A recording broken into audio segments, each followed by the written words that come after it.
Bismillahirrahmanirrahim. Assalamualaikum warahmatullahi wabarakatuh.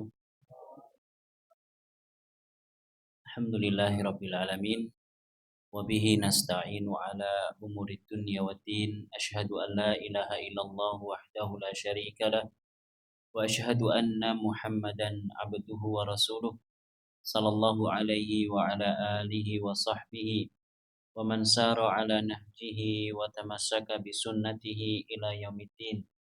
Allahumma alimna ma yanfa'una wanfa'na bima 'allamtana wa zidna ilman ya rabbal alamin. Allahumma ati nufusana taqwaha wa zakkiha anta khairu man zakkaha. Anta waliyuha wa maulaha wa anta ala kulli syai'in qadir. Puji syukur kita panjatkan kehadirat Allah Azza wa Jalla. Salawat dan salam semoga senantiasa tercurahkan kepada baginda kita, uswah hasanah kita, Nabi Agung Muhammad sallallahu alaihi wasallam, kepada keluarga beliau, para sahabat serta segenap umat yang setia mengikuti jalan hidup beliau dengan baik dan benar. Bapak Ibu dan hadirin rahimakumullah, melanjutkan kajian kita membahas tentang akidah dan tazkiyatun nufus, merujuk kepada kitab Taisirul Wusul Syarhu Thalathatil Usul karya Syekh Dr. Abdul Muhsin bin Muhammad Qasim hafizahullah, imam dan khatib Masjid Nabawi, di mana pembahasan yang lalu kita telah membaca sebuah hadis atau penggalan daripada hadis yang di dalamnya disebutkan tentang adanya pertanyaan kubur. Demikian pula kondisi orang yang menjawab pertanyaan kubur tersebut. Kemudian juga di dalam potongan hadis tersebut juga disebutkan bagaimana balasan yang Allah berikan kepada masing-masing orang yang ditanya di alam kuburnya. Orang yang pertama disebutkan di dalam hadis bahwasanya dia tidak bisa menjawab pertanyaan tersebut. Ditanya tentang Allah, man rabbuka, dia jawab aha la adri. Ditanya ma dinuka, dia mengatakan la adri. Kemudian ditanya man hada ar-rajul alladzi bu'itsa fikum, siapakah orang yang diutus di tengah-tengah kalian ini? Itu tentang Nabi Muhammad sallallahu alaihi wasallam. Orang ini pun juga menjawab la adri, saya tidak tahu. Maka dikatakan kepadanya ma daraita wala talaita, engkau enggak mau tahu dan engkau enggak mau belajar. Kemudian diberikan hukuman oleh Allah Subhanahu wa taala, dihamparkan neraka jahanam, kemudian dihimpit kuburnya, kemudian didatangkan kawan untuk dirinya yaitu amalan-amalan buruknya. Sedangkan orang yang kedua yaitu adalah orang yang berhasil dengan izin Allah Subhanahu wa taala menjawab pertanyaan kubur. Ditanya man rabbuka, dia menjawab rabbi Allah. Ma dinuka, dia menjawab dinil Islam. Kemudian ditanya ma hadzal rajul alladzi bu'itsa fikum, siapakah orang yang diutus di tengah-tengah kalian ini? Dia menjawab Muhammad Rasulullah. Kemudian ditanya pertanyaan selanjutnya yaitu wama ilmuka, dari mana engkau tahu? Dari mana engkau tahu? Maka orang ini memberikan jawaban, qara'tu kitab Allah, saya membaca Al-Quran. Fa'amantu bihi wa saddaqtu, maka aku mengimani Al-Quran dan aku membenarkannya. Aku beriman kepada Al-Quran dan aku membenarkannya.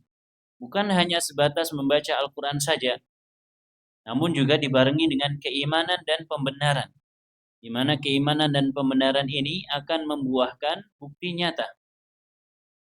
Jadi orang yang kedua ini dia bisa tahu tentang Allah, tentang agama Islam, tentang Nabi Muhammad SAW.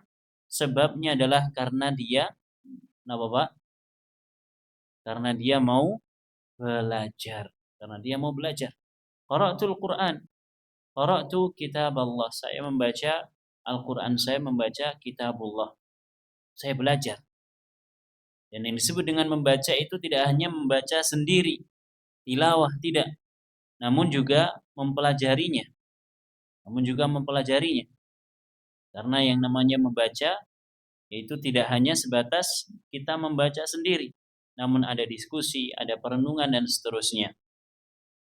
Kemudian penulis menyampaikan kondisi atau maaf di dalam hadis ini disampaikan oleh Nabi SAW kondisi orang yang dengan izin Allah bisa menjawab pertanyaan kubur ini.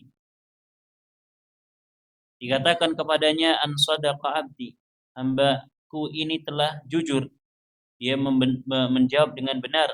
Fa'afrishuhu minal jannah wa albisuhu minal jannah, bentangkanlah untuknya surga dan kenakanlah dia pakaian surga, waftahu lahu baban ilal jannah, dan bukakanlah pintu surga untuknya. Kemudian didatangkan kepadanya seorang yang baik wajahnya, maka dia bertanya, siapa engkau? Engkau adalah orang yang datang membawa dengan kebaikan. Maka orang ini mengatakan, ana amaluka salih, saya adalah amal solehmu. Orang yang kedua ini mengatakan, Rabbi aqimis sa'ah, wahai Rabbku, tegakkanlah hari kiamat, hatta arji'a ila ahli wa mali, sehingga saya bisa kembali berkumpul dengan keluarga dan hartaku. Kemarin terakhir yang kita baca, Rabbi aqimis sa'ah, wahai Rabbku, tegakkanlah hari kiamat supaya saya bisa kembali bersama-sama dengan keluargaku. Karena dia berharap masuk surga tidak sendiri. Kemarin kita sampaikan kalau orang di dalam surga sendiri mungkin tidak akan perasan. Nabi Adam alaihissalam sendiri di dalam surga. Sendiri. Maka kemudian Allah ciptakan Hawa sebagai temannya. Adam sendirian, ke sana ke sini sendirian. Ibaratnya seperti ya bapak-bapak punya rumah besar, megah, mewah, tapi hidup sendiri. Ya, setiap hari bersihin rumput, bersihin ini, bersihin itu, sendiri, nggak akan kerasan. Maka dia mengatakan, Rabbi aqimis sa'ah, Rabbku, tegakkanlah hari kiamat supaya saya bisa kembali berkumpul dengan keluargaku dan juga hartaku. Harta yang selama ini diinvestasikan, ditabung untuk akhirat, supaya saya bisa memetik hasilnya. Kata penulis setelah menyampaikan hadis ini, fa inna min asbabis sabati 'inda su'al ma'rifatud dini bil hujaji minal kitabi was sunnati wal amali bihi. Dia memberikan penutup daripada hadis ini, sungguh di antara sebab as-sabat, keteguhan, di antara sebab diteguhkannya seseorang di alam kubur tatkala ditanya oleh malaikat Munkar dan Nakir. Di antara sebab seseorang bisa menjawab pertanyaan kubur, diberikan keteguhan sehingga mampu dengan izin Allah mampu untuk menjawab, yaitu adalah ma'rifatud din, mengetahui, mengenali, mempelajari agama ini bil hujaj, dengan hujah-hujahnya, dengan dalil-dalilnya. Ini di antara sebabnya. Seseorang imannya tidak akan kuat. Iman seseorang tidak akan kuat kecuali kalau dia terus menerus memperkuat iman tersebut dengan belajar. Seperti halnya pisau. Pisau tidak akan tajam kalau seseorang membiarkannya, memakai terus-menerus tanpa diasah. Maka di antara bentuk memperkuat keimanan kita supaya kita teguh tatkala ditanya oleh Allah Subhanahu wa taala di alam kubur kelak, yaitu adalah dengan belajar, mempelajari agama Islam ini bil hujaj, dengan hujahnya, dengan dalilnya, tidak hanya sebatas ikut-ikutan. Kayak podorono geruduk melu rono. Ah neng kene ra cocok. Wong-wongane kok kaya ngene, pindah geruduk pindah rono. Tidak hanya ikut-ikutan sesuai dengan selera kita masing-masing, sesuai dengan hawa nafsu kita, tidak. Tetapi mengikuti orang-orang yang mengikuti Al-Quran dan Sunnah. Orang-orang yang mengikuti Al-Quran dan Sunnah maka diikuti. Sehingga ketika kita belajar, Bapak Ibu rahimakumullah, kita belajar agama Islam, kita mendalami agama Islam ini dengan asas yang memang pokok dan baku, yaitu Al-Quran dan Sunnah. Tidak hanya ikut-ikutan saja. Makanya Allah Subhanahu wa taala mengatakan fas'alu ahla dzikri in kuntum la ta'lamun. Tanyakanlah ahlu dzikri. Tanyakanlah ahlinya kalau kalian tidak mengetahui.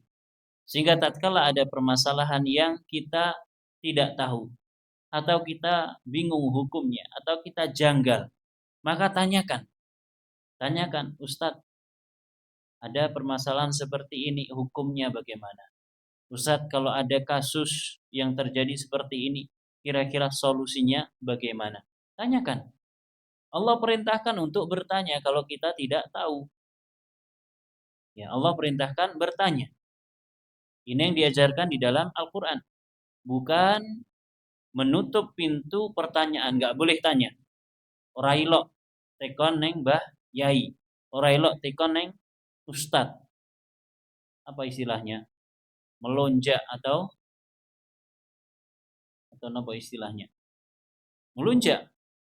Ini tidak ada di dalam agama kita. Justru kita diperintahkan supaya bertanya kalau memang kita tidak tahu. Namun tentunya tatkala kita bertanya ada adab-adab yang harus diperhatikan.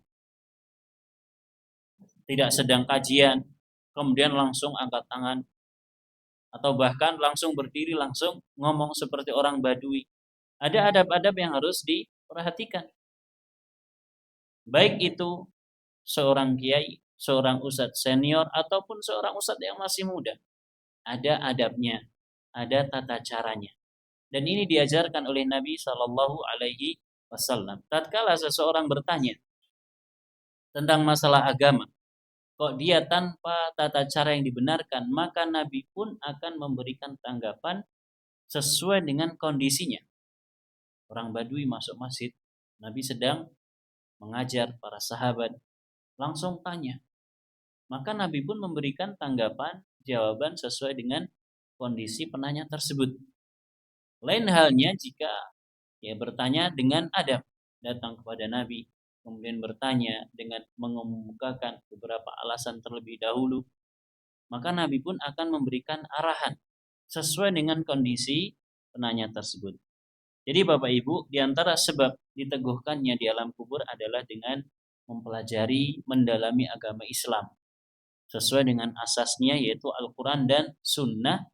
Kemudian wal amalu bihi, diamalkan. Karena kita ini belajar, kita ini thalabul ilmi untuk kita amalkan, bukan untuk menumpuk ilmu, bukan untuk mengumpulkan ilmu, bukan. Ilmu yang kita pelajari, pengetahuan yang kita dapatkan tentang agama Islam harus kita amalkan. Kalau dia bentuknya keyakinan, kita yakini. Kalau dia bentuknya amaliyah dengan anggota badan, kita kerjakan. Kalau dia bentuknya amalan berupa harta, maka kita keluarkan sebagian harta kita sesuai dengan aturannya. Bukan kita belajar terus, ikut kajian ke sana, di sini ada kajian, ikut lagi. Sehari mungkin bisa sampai 5 kajian. Mungkin mboten, Pak? Mungkin nanti pada subuh kajian. Kemudian waktu duha kajian. Pada zuhur kajian. Ba'da asar kajian. Ba'da maghrib kajian. 6 kali. Ba'da isya juga kajian. Tapi mbuh apa sing diaturke kiyayine ustate mboten paham. Memang benar majelis ilmu ada keberkahan. Tapi kita harus tahu mana yang kita butuhkan sehingga kita bisa amalkan. Mana yang sesuai dengan kebutuhan kita sehingga kita bisa amalkan. Di sini pentingnya seorang muslim memiliki skala prioritas. Mana yang harus saya dahulukan? mana yang harus saya dahulukan dan mana yang bisa saya akhirkan. Maka ilmu itu memanggil-manggil amalan. Kalau kita mengamalkan ilmu, alhamdulillah. Namun kalau tidak, justru ilmu tersebut akan menjadi bumerang bagi kita di hari kiamat kelak. Kamu sudah belajar ini, kamu tahu kalau ini haram, kenapa tetap kamu langgar? Nanti kita akan ditanya oleh Allah Subhanahu wa taala. Kita akan ditanya. Maka sedikit yang diamalkan itu lebih baik daripada banyak namun sama sekali tidak diamalkan. Karena itu para ulama kita dahulu Bapak Ibu, mereka mengambil sebab untuk memungkinkan, menguatkan hafalan ilmu yang mereka pelajari dengan beramal. Dari kalangan para sahabat yang sering kita sebutkan, Abdullah bin Umar. Setiap kali dengar hadis tentang Nabi, Nabi melakukan ini, maka dia lakukan. Dari kalangan para imam-imam seperti Imam Ahmad, dia mendengar hadis Nabi, bahwasanya Nabi berbekam kemudian memberikan upah kepada tukang bekam dengan sekian nominalnya, maka Imam Ahmad pun memanggil tukang bekam, kemudian setelah selesai Imam Ahmad memberikan upah yang senilai dengan apa yang telah diberikan oleh Nabi Shallallahu Alaihi Wasallam. Ini diantara cara menghafalkan ilmu. Ya bapak-bapak misalkan ketika berwudu, ya pernah mendengar, atau bapak ibu ketika berwudu pernah mendengar hadis bahwasanya Nabi Shallallahu Alaihi Wasallam mengatakan wabalik Filistin syak illa antakuna saiman, bersungguh-sungguhlah ketika menghirup air, ketika membersihkan hidung, menghirup air, bersungguh-sungguhlah kecuali kalau kalian sedang berpuasa. Ingat hadis ini ketika menghirup air. Kemudian datang bulan Ramadan, ingat hadis ini, oh iya, saya sedang berpuasa, saya biasa saja, tidak perlu bersungguh-sungguh. Ini adalah cara untuk menghafalkan ilmu dengan diamalkan. Menulis melanjutkan wadinul Islam alladzi tadinullaha bihi. Agama Islam yang kita beragama kepada Allah Subhanahu wa taala wal istislamu lillah. Maknanya adalah berserah diri kepada Allah bidzulli wal khudu'i lahu ta'ala, dengan sepenuhnya merendahkan diri dan khudu', tunduk patuh kepada Allah Subhanahu wa taala. Ini hakikat agama Islam. Islam maknanya adalah kita pasrah sepenuhnya kepada Allah Subhanahu wa taala dan tunduk patuh. Pasrah, tidak ngeyel, tidak memberontak, tunduk patuh terhadap setiap perintah dan larangan. Bi ifradihi birrububiyyati wal khalqi wat tadbir. Di antara caranya adalah mengesahkan Allah dalam perkara rububiyah Allah. Ini sering kita bahas.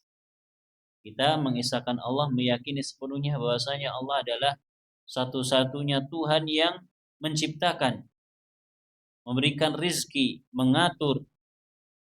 Wa ifradihi ta'ala bitauhid, dan mengesahkan Allah Subhanahu wa taala dengan mentauhidkannya bi jami'i anwa'il ibadah, pada seluruh macam ibadah. Seluruh jenis ibadah maka kita murnikan untuk Allah Subhanahu wa taala.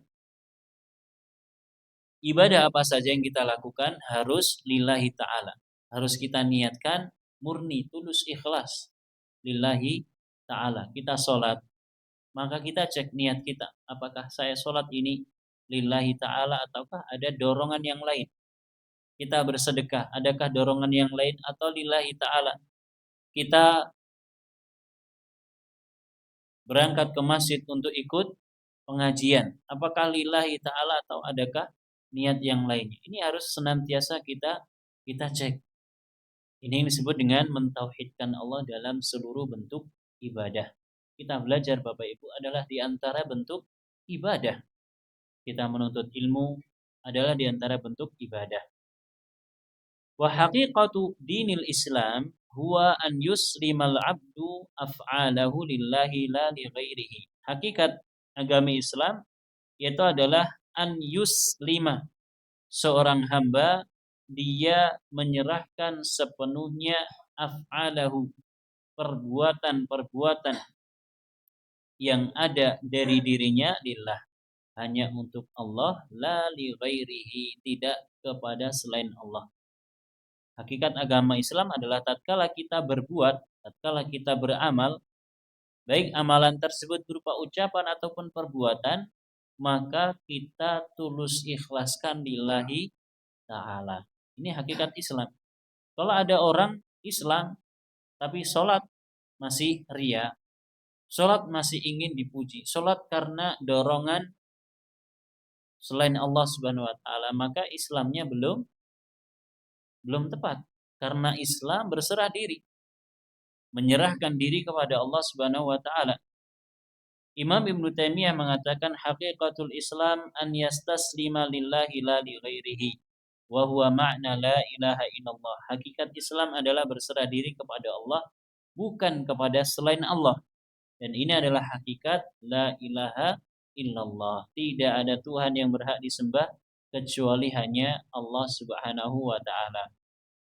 Wal muslim summiya musliman. Seorang muslim dia disebut dengan Islam, dengan muslim. Seseorang yang beragama Islam dia disebut dengan muslim. Kenapa demikian? Li khudu'i jawarihihi li ta'ati rabbih. Muslim, Bapak Ibu rahimakumullah, maknanya adalah orang yang berserah diri. Orang yang berserah diri. Artinya muslim. Berserah diri kepada siapa? Kepada Allah Subhanahu wa taala. Makanya seorang yang Islam dia disebut muslim, kenapa? Karena dia khudu, anggota badannya itu patuh li taati rabbih, untuk berbuat ketaatan kepada Allah Subhanahu wa taala. Makanya disebut dengan muslim. Karena dia berserah diri. Dia totalitas lillahi taala, tunduk patuh kepada Allah Subhanahu wa taala. Al-Islamu huwa al-istislam. Islam maknanya adalah al-istislam, berserah diri. Wa huwa yatadammanul khudu'a lillahi wahdah. Dan di dalam penyerahan diri terdapat khudu. Apa tadi khudu artinya? Tunduk dan patuh. Lillahi wahdah, hanya kepada Allah semata. Wal inqiyada lahu. Ya, sama kurang lebih maknanya. Wal ubudiyata lillahi wahdah, dan tatkala beribadah hanya kepada Allah Subhanahu wa taala. Ini makna dari Islam. Orang yang Islam, orang yang mengaku Islam, dia akan beribadah hanya kepada Allah. Kalau kita lihat sejarah Nabi Shallallahu alaihi wasallam. Nabi Muhammad, beliau diangkat menjadi nabi. Beliau diangkat menjadi nabi. Kemudian orang-orang yang di sekitar beliau beriman, mengikuti. Kemudian beliau diangkat menjadi rasul. Sehingga tatkala beliau sudah diangkat menjadi rasul, beliau diperintahkan untuk menyampaikan risalah yang Allah embankan kepada beliau. Ketika beliau menyampaikan, maka ada orang-orang yang menerima, ada pula yang menolak. Orang yang menerima, maknanya dia masuk Islam. Maknanya dia berserah diri kepada Allah Subhanahu wa taala, berserah diri mengikuti aturan syariat Nabi sallallahu alaihi wasallam. Islam. Mengucapkan la ilaha illallah, saya bersaksi tidak ada Tuhan yang berhak diibadahi kecuali hanya Allah. Maka konsekuensinya apa? Tunduk patuh kepada Allah Subhanahu wa taala, kepada Nabi sallallahu alaihi wasallam. Adapun orang-orang yang menolak, apakah mereka tunduk dan patuh kepada Nabi? Tidak. Apakah mereka tunduk dan patuh kepada Allah Subhanahu wa taala? Tidak. Karena mereka menolak. Dan mereka tidak disebut dengan seorang muslim. Kenapa? Karena tidak Islam. Karena tidak Islam. Karena itu makna daripada Islam adalah berserah diri, tunduk dan patuh kepada Allah Subhanahu wa taala. Sering kita sampaikan di zaman Nabi sallallahu alaihi wasallam, orang-orang yang menjadi objek dakwahnya Nabi mereka itu juga beribadah kepada Allah. Abu Lahab itu juga beribadah kepada Allah. Abu Talib juga beribadah kepada Allah. Tapi kesalahannya apa? Mereka juga beribadah kepada selain Allah. Sehingga tidak disebut sebagai muslim. Kalau mereka meninggalkan peribadahan kepada selain Allah, maka mereka masuk Islam. Dan bedanya sangat tipis. Bedanya sangat tipis. Nah, kalau orang zaman sekarang yang ngakunya muslim tapi beribadah kepada Allah dan kepada selain Allah Subhanahu wa taala. Kalau zaman Nabi enggak. Kalau muslim berarti ikut Nabi, ibadahnya hanya kepada Allah. Kalau enggak muslim berarti ibadahnya kepada Allah dan kepada selain Allah Subhanahu wa taala. Fal mustaslimu lillah wa li ghairihi musyrik. Kata penulis, orang yang berserah diri kepada Allah dan kepada selain Allah, maka dia adalah orang yang musyrik. Apa artinya musyrik? Apa artinya musyrik? Menyekutukan. Mencampur adukkan antara ibadah kepada Allah dan kepada selain Allah. Dia beribadah kepada Allah di satu waktu. Nanti di momen yang lain beribadah kepada selain Allah. Ini adalah hakikat musyrik. Ini adalah hakikat musyrik. Pas senggang, dia beribadahnya kepada selain Allah. Tulan rono ngasih sesaji. Tulan rine ngasih ini, itu, dan seterusnya. Tapi pas terhimpit, mengikhlaskan ibadah hanya kepada Allah. Ini musyrik. Ini adalah hakikat musyrik. Menserikatkan Allah Subhanahu wa taala dengan selainnya, mensekutukan Allah Subhanahu wa taala dengan selainnya. Wal mumtani'u 'anil istislami lahu mustakbir. Adapun orang yang tidak mau berserah diri kepada Allah, maka orang semacam ini dia adalah mustakbir. Orang yang napa? Sombong. Kalau musyrik dia beribadah kepada Allah dan kepada selain Allah. Tapi kalau orang yang sombong gak mau beribadah kepada Allah Subhanahu wa taala. Gak mau beribadah kepada Allah Subhanahu wa taala. Orang yang sombong menganggap dirinya lebih besar, lebih kuat dibandingkan Allah Subhanahu wa taala. Atau dia sama sekali tidak beribadah kepada Allah dan beribadahnya kepada selain Allah. Maka dia sudah sombong, mustakbir, dan dia musyrik juga, menyekutukan Allah Subhanahu wa taala. Wa man istakbara 'anil haqqi ibtalahu Allahu bittiba'il batil. Barang siapa yang menyombongkan diri dari kebenaran, menyombongkan diri sombong terhadap al-haq Allah Subhanahu wa taala yang maha benar, maka Allah akan berikan cobaan kepadanya berupa mengikuti kebatilan. Orang kalau sombong berarti dia tidak mau mengikuti yang benar. Tidak mau mengikuti Allah Subhanahu wa taala al-haq yang maha benar. Sombong, merasa lebih baik, merasa lebih benar. Maka Allah akan timpakan fitnah, ujian kepada dirinya berupa mengikuti kebatilan. Basa Jawane napa? Ngeyel ora ana obate. Maka orang yang ngeyel susah. Dia akan ngikuti apa yang dia pertahankan. Kenapa? Karena ada kesombongan di dalam hatinya. Enggak mau berserah diri. Enggak mau seleh. Enggak mau seleh. Orang yang salah harusnya dia seleh, mengakui kesalahannya, tidak mempertahankan. Tidak mempertahankan sehingga dia terjatuh kepada kesombongan. Maka orang yang menyombongkan diri dari mengikuti kebenaran, Allah akan timpakan ujian kepada dirinya berupa mengikuti kebatilan. Al-mustakbir 'anil haqqi yubtala bil inqiyadi lil batil. Orang yang menyombongkan diri dari kebenaran maka akan diberikan ujian. Akan diberikan ujian berupa mengikuti kebatilan. Fayakunul mustakbiru musyrikan kama dzakara Allah.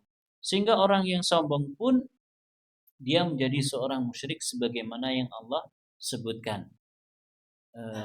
Di akhir surat An-Nisa kalau tidak salah, kisahnya Nabi Isa alaihissalam. Ya, kisahnya Nabi Isa alaihissalam tentang orang-orang yang menyombongkan diri dari beribadah kepada Allah Subhanahu wa taala. Dia diajak beribadah kepada Allah, enggak mau. Dia menyombongkan diri kepada Allah Subhanahu wa taala, enggak mau beribadah kepada Allah Subhanahu wa taala. Ya, mustakbir. Wal Islamu ra'sun wa huwa syahadatan. Wal Islamu lahu ra'sun wa huwa asyhadatan. Dan di dalam agama Islam terdapat ra'sun. Ra'sun itu apa? Ra'sun itu apa? Saya belajar bahasa Arab.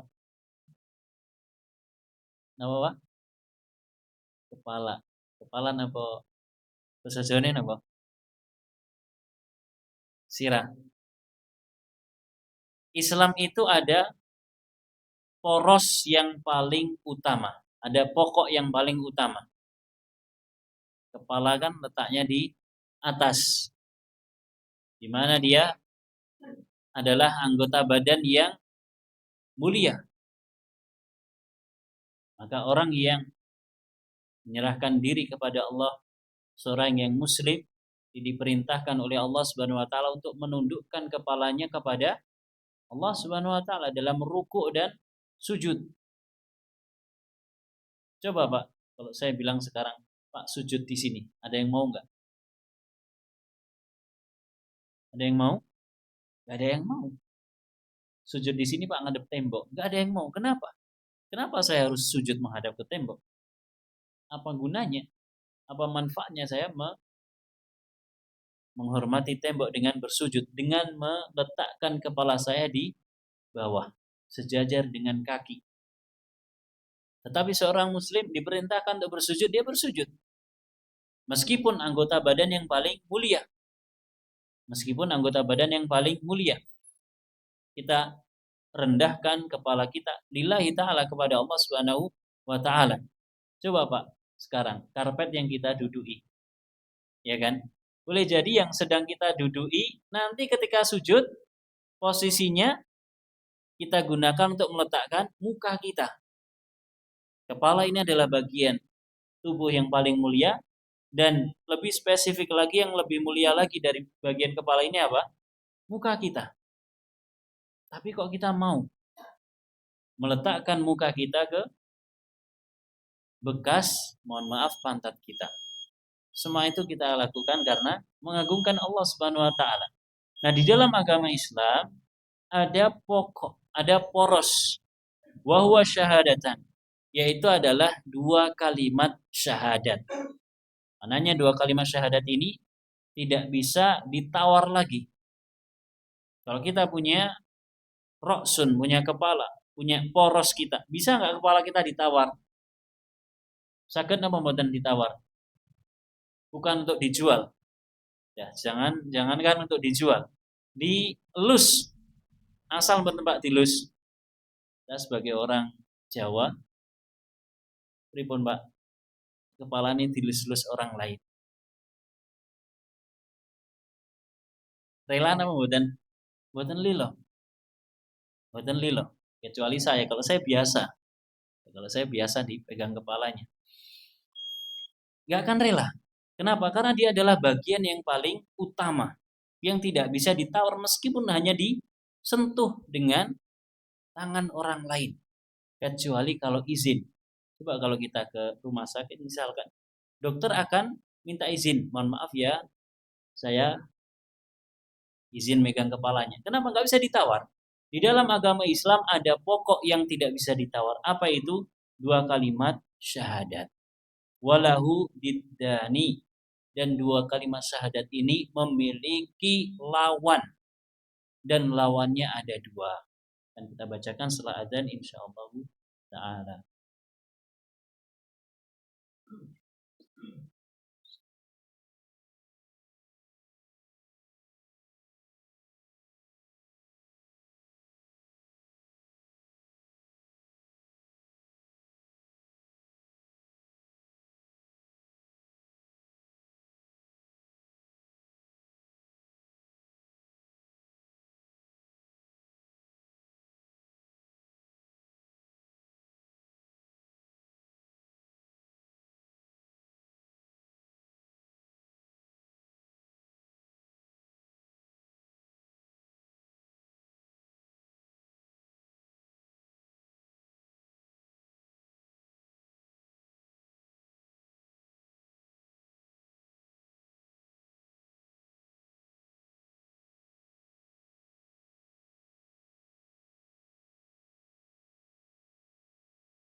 Baik, kita lanjutkan sedikit. Jadi Islam memiliki pokok yang tidak bisa ditawar. Apa itu? Dua kalimat syahadat. Dua kalimat syahadat ini memiliki musuh, memiliki lawan, dan lawannya pun juga dua, yaitu al-kibru, kesombongan, wasyirku, dan kesyirikan. Dua kalimat syahadat, lawannya adalah kesombongan dan kemusyrikan, kesyirikan. Sombong, orang yang sombong tidak mau disuruh bersyahadat, tidak mau disuruh untuk melafadzkan dua kalimat syahadat, yang mana konsekuensinya mau tidak mau dia menjadi seorang Islam, seorang Muslim yang berserah diri kepada Allah Subhanahu Wa Taala. Kemudian yang kedua, kesyirikan. Orang yang melakukan kesyirikan tidak mau diperintahkan untuk memurnikan ibadah hanya kepada Allah, maunya mempersekutukan, maunya mempersyarikatkan ibadahnya kepada Allah dan kepada selain Allah Subhanahu wa taala. Dua hal ini adalah lawan, musuh daripada, yaitu syahadat la ilaha illallah Muhammadun Rasulullah. Orang yang sombong tidak akan mau mengikuti Nabi Muhammad sallallahu alaihi wasallam. Demikian pula orang yang musyrik tidak akan mau mengikuti Nabi Muhammad sallallahu alaihi wasallam. Al-Islamul ladzi huwa dinullah alladzi anzala bihi kutubahu. Agama Islam yang merupakan agama Allah, yang Allah turunkan kitab-kitabnya, wa arsala bihi rusulahu alaihi mussalatu wassalam, dan Allah utus para rasulnya alaihi salam, wa huwa an yuslimal abdu lillahi rabbil alamin. Islam yang seperti ini adalah bentuknya seorang hamba dia berserah diri, totalitas berserah diri kepada Allah Subhanahu wa taala Rabbul Alamin. Agama Islam yang selama ini dari awal penciptaan alam semesta ini Allah utus para rasulnya, Allah turunkan kitab-kitabnya.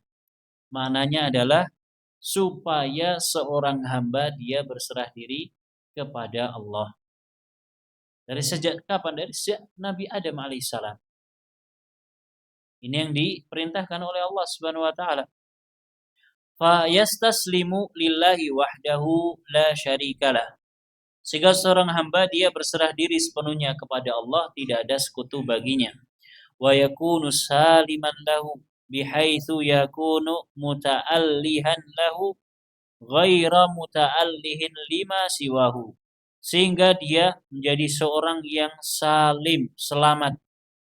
Islam, salim, muslim, istislam, kalimatnya hampir sama. Orang yang berserah diri kepada Allah, beribadahnya kepada Allah, maka dia akan menjadi orang yang salim, orang yang selamat.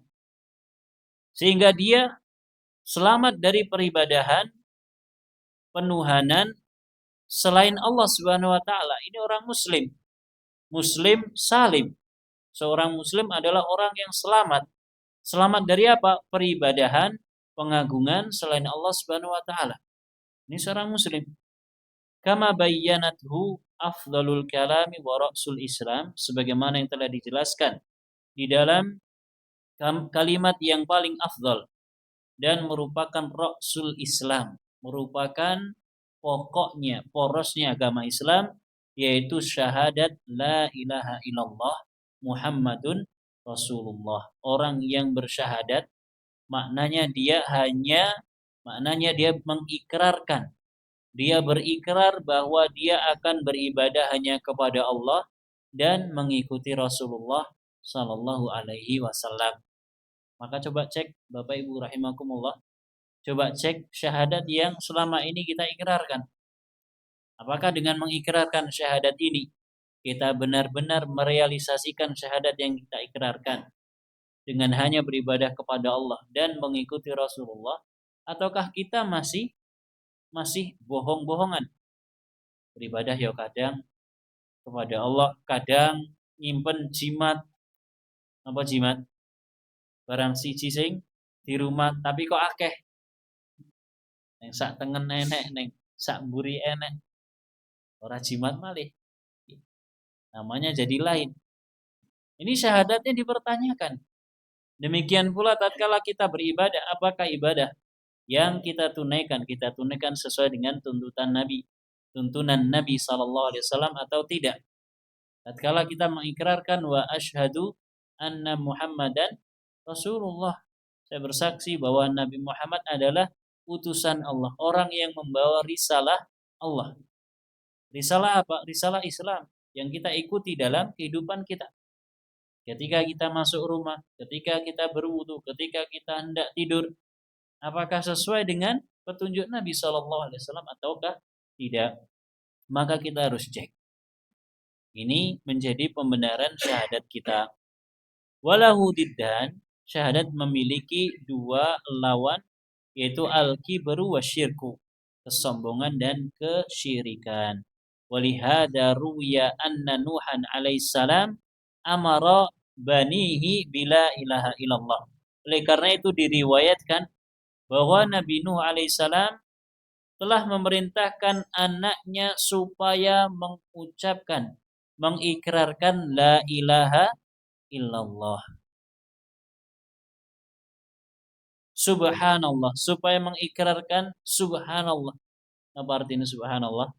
Maha suci Allah. Wa nahahum 'anil kibri wasyirki. Dan Nabi Nuh melarang anaknya dari kesombongan. Jangan sombong. Ojo, napa bahasa Jawa aja sombong? Ojo dumeh. Jangan sombong. Wasyirki, dan Nabi Nuh juga melarang dari kesyirikan, melarang anaknya. Fi hadisin qad dzakartuhu fi ghairi hadzal maudhi. Yang disebutkan dalam sebuah hadis yang disebutkan oleh penulis di selain buku ini. Nabi Nuh alaihissalam, Bapak Ibu saya kira tahu bagaimana kisah Nabi Nuh. Nabi Nuh membuat bahtera, kapal. Dan buatnya di atas bukit, di atas gunung. Setiap Nabi Nuh mondar-mandir bersama dengan orang-orang yang beriman kepada beliau diketawakan. Bahasa modernnya, Pak, dibuli. Sakhirumin, mereka membuli Nabi Nuh. Panas-panas kayak gini kok gawe kapal, gawe perahu neng pucuk gunung wisan. Ini maksudnya gimana? Nabi Nuh alaihissalam sudah tahu dari Allah Subhanahu wa taala. Dan Nabi Nuh tidak henti-hentinya mendakwai mereka, mengajak mereka supaya mau masuk Islam, mengikuti Nabi Nuh. Namun ada saja orang yang sombong. Ada saja orang yang menolak. Ada saja orang-orang yang musyrik. Bahkan di antara mereka adalah putra Nabi Nuh sendiri. Putranya Nabi Nuh sendiri. Karena itu Bapak Ibu, seorang yang alim, seorang yang soleh, kok ternyata, mohon maaf, anaknya biasa-biasa saja. Atau bahkan anaknya tidak ketularan soleh, tidak ketularan alim, maka ketahuilah dan kita tidak perlu kaget. Nabi Nuh saja anaknya gak mau, seorang nabi, seorang rasul pertama yang Allah utus, anaknya gak mau mengikuti bapaknya. Kalau kita jumpai orang di sekitar kita, bapaknya Masya Allah alim, bendino neng masjid, bendino azan, tapi anak ibu, naudzubillah, hidayah itu di tangan Allah Subhanahu wa taala. Begitu pula seorang anak. Bocah cilik gue Masya Allah. Misalkan masih SMP sudah terlihat dia anak yang taat kepada Allah Subhanahu wa taala. Meskipun orang tuanya dablek. Dablek ini kenapa? Wong tuanya malah sing dablek. Anaknya baik. Maka tidak perlu kumun Nabi Ibrahim alaihissalam. Beliau seorang nabi dan rasul, ulul azmi, bahkan abul anbiya, tapi bapaknya menolak ajakan Nabi Ibrahim alaihissalam. Bapaknya tukang buat berhala. Kita nggak perlu heran. Ya, nggak perlu heran karena hidayah di tangan Allah Subhanahu wa taala. Fa innal mustakbira an ibadatillahi la ya'buduhu. Orang yang menyombongkan diri, tidak mau enggan beribadah kepada Allah, maka sejatinya dia tidak akan beribadah kepada Allah. Fala yakunu mustasliman lahu. Sehingga tidak mungkin dia akan berserah diri kepada Allah. Bal walladzi ya'buduhu wa ya'budu ghairahu yakunu musyrikan bihi. Adapun orang yang beribadah kepada Allah dan beribadah kepada selainnya, maka orang semacam ini musyrik. Ini kita masih menjelaskan lawan dari syahadat. Ada dua, napa? Sombong dan syirik. Sombong dan musyrik. Orang yang sombong tidak mungkin mau beribadah kepada Allah. Tidak akan mungkin mau berserah diri kepada Allah. Demikian pula orang yang musyrik. Dia beribadah kepada Allah dan juga kepada selain Allah, menyekutukan Allah, menduakan Allah Subhanahu wa taala. Yakunu musyrikan bihi, fala yakunu saliman lahu. Sehingga tidak mungkin dia akan selamat dari kemusyrikan. Bal yakunu lahu fihi syirk. Bahkan dia akan terjatuh dalam kemusyrikan. Walafdzul Islam yatadammanul istislam wassalamata allati hiyal ikhlas. Dan kalimat Islam sendiri, kalau kita ditanya apa agamamu Islam? Islam maknanya adalah al-istislam, berserah diri sepenuhnya kepada Allah, wassalamah, dan selamat. Selamat dari apa? Dari kesombongan dan dari kemusyrikan. Allati hiyal ikhlas, dan itu semua adalah makna daripada ikhlas. Wallahu taala a'lamu bissawab. Bapak Ibu dan hadirin rahimakumullah. Ini yang bisa disampaikan, mudah-mudahan bermanfaat. Mohon maaf kiranya ada kesalahan dan kekurangan. Kita cukupkan dengan baca doa kafaratul majlis. Subhanakallahumma wa bihamdika asyhadu an la ilaha illa anta astaghfiruka wa atubu ilaik. Wa sallallahu ala nabiyyina Muhammad wa ala alihi wa sahbihi wa sallama tasliman katsira. Wassalamu alaikum warahmatullahi wabarakatuh.